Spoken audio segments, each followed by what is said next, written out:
සුනාමියෙන් ලැබුණු ආධාරවල වගේ 120%ක්වත් තාම ලැබිලා නැතුව ඇති. නමුත් අනුර කුමාර දිසානායක මැතිතුමා අද බජට් එකේ ලංකා ඉතිහාසයේ දෙන ලොකුම සාන මල්ල තමයි දැන් බජට් එකකින් මුදල් වෙන් කරේ. මුදල් වෙන් කරලා රුපියල් 50000ක් essential household items වලට, ඒකත් එක්ක රුපියල් 25000ක් දෙනවා ඒගොල්ලෝගේ ගෙදර cleaning subject වලට.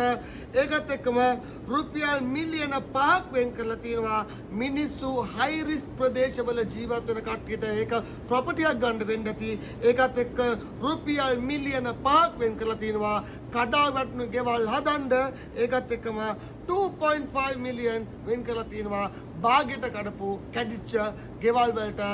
මේ වගේ දෙයක් රජයේ ප්‍රකාශයට පත් කරපු ලංකා ඉතිහාසයේම පළවෙනි අවස්ථාව වෙන්න ඇති. අනුර කුමාර දිසානායක මැතිතුමාටයි මේ පාර්ලිමේන්තුවේ ඉන්න කට්ටියටයි රෙස්පෙක්ට් කියලා තමයි කියන්න ඕනේ.